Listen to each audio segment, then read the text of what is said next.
Hallelujah. आज के वचन के लिए हम देखते हैं यशायाह 53 के उसके 4 पद से। वहाँ पास लिखा है, निश्चित उसने हमारे रोगों को सह लिया और हमारे दुखों को उठा लिया, तो भी हमने उससे परमेश्वर का मारा कूटा और दुर्दशा में पड़ा हुआ समझा।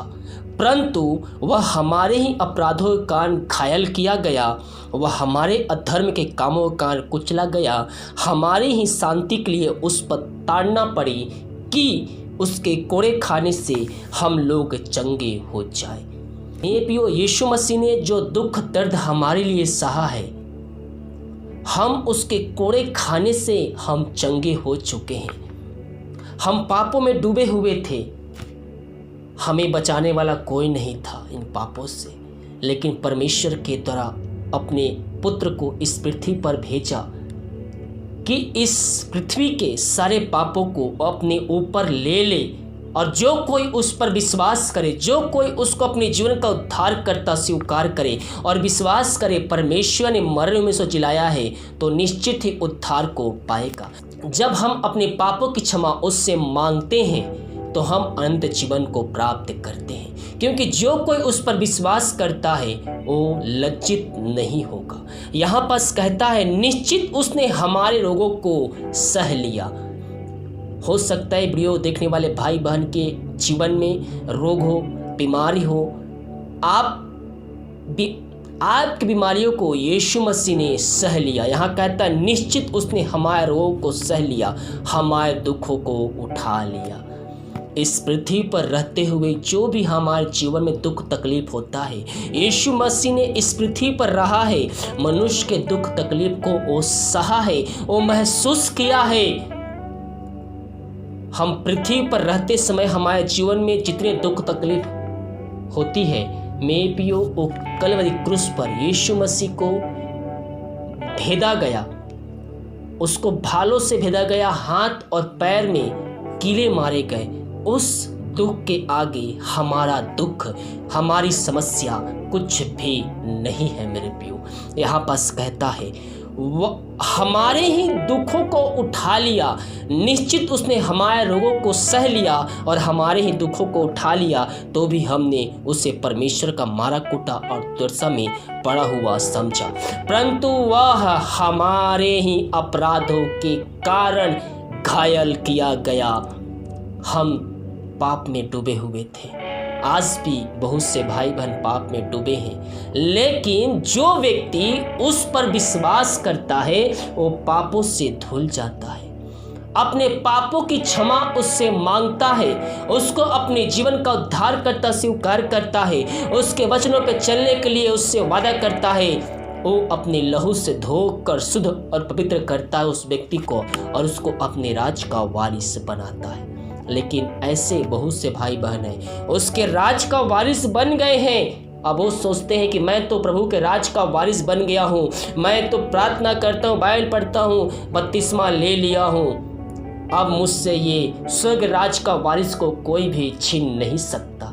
मेरे प्रियो, जिसे देने का अधिकार है उसके छीनने का भी अधिकार है। इसलिए अपनी जो स्वर्ग राज में आपकी उपस्थिति, आप प्रवेश कर चुके हैं उस राज्य में, तो उसमें बने रहने के लिए प्रभु से प्रार्थना करते रहिए।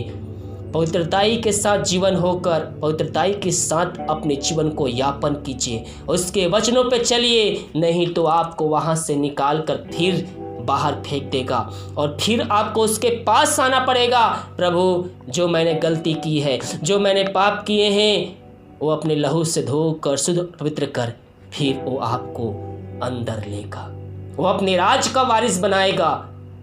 इसलिए उस राज का वारिस रहने के लिए आपको उसके साथ मेल मिलाप करते रहना चाहिए, उसके साथ बने रहना चाहिए। हालेलुया। और कहता है, परंतु वह हमारे ही अपराधों के कारण घायल किया गया, वह हमारे ही अधर्म के कारण कुचला गया, हमारे ही शांति के लिए उस पर ताड़ना पड़ी। मेरे प्रियो, यीशु मसीह जब इस पृथ्वी पर आया था, उससे सब कुछ पता था कि भविष्य में क्या क्या होने वाला है मेरे साथ है। लेकिन वो वचनों को पूरा करने के लिए, उन भविष्यवाणियों को पूरा करने के लिए, अपने पिता की आज्ञा को पालन करने के लिए उन सारे बातों को, सारे चीज़ों को पूरा करते गया और सूली पर चढ़कर कहा सब कुछ पूरा हुआ। वो सब कुछ पूरा करके वो हमारे लिए अपना प्राण को त्याग दिया। और यहाँ कहता है हमारे ही शांति के लिए उस पर ताड़ना पड़ी। मेरे प्रियो, जब हम उससे एक रिश्ता बनाते हैं, जब ये वचनों को हम अपने हृदय में बसाते हैं, जब वचन को अध्ययन करते हैं, तो वचनों की तरह हमारे अंदर एक शांति आ जाती है। हमारा मन व्याकुल हो रहा हो, हमारा मन बेचैन हो रहा हो, लेकिन जब आप ये वचन पढ़ेंगे, जब आप वचन अध्ययन करेंगे, आपके अंदर आनंद की भरपूरी उमड़ आएगा। आप चाहे कितने भी दुखों में पड़े हो, ये वचन आपको एक सामर्थ्य देगा। आप चाहे कितने भी कमजोरी महसूस कर रहे हो, जब आप वचन पढ़ेंगे, आपके अंदर से एक सामर्थ्य उत्पन्न हो जाएगी और वो सामर्थ्य आपको पवित्र आत्मा देगा। जिन्हें पवित्र आत्मा का दान नहीं मिला है, पवित्र आत्मा प्रभु से मांगिए, क्योंकि जो कोई मांगता है वो पाता है, लेकिन उसके पीछे सही लालसा, सही मकसद होना चाहिए। बहुत से भाई पवित्र आत्मा मांगते हैं, प्रभु मुझको पवित्र आत्मा दे, मैं दूसरों को चंगाई दूंगा, मैं दूसरों को इस प्रकार से वो प्रार्थना कर। अब बहुत से लोग तो प्रार्थना करते, प्रभु मुझे पवित्र आत्मा दे दे, मैं दूसरों को चंगा करूंगा। नहीं मेरे प्रियो, ऐसे पवित्र आत्मा आपको नहीं मिलेगा। हालेलुया। हमारे मन अंदर से साफ होना चाहिए, हमें प्रभु को उपस्थिति में बने रहना चाहिए, सच्चाई के साथ, ईमानदारी के साथ हमें उसके उपस्थिति में बैठना है। जो आपके मुंह से निकलता है वही आपके हृदय में भी होना चाहिए। हम मनुष्यों से अपने दिल की बातों को छुपा सकते हैं, लेकिन परमेश्वर से एक भी बातें आप छुपा नहीं सकते, क्योंकि वो जीवितों का परमेश्वर है, उसका आत्मा हमारे अंदर वास करता है। हालेलुया। और यहाँ कहता है हमारी ही शांति के लिए उस पर ताड़ना पड़ी कि उसके कोड़े खाने से हम लोग चंगे हो जाए। हालेलुया।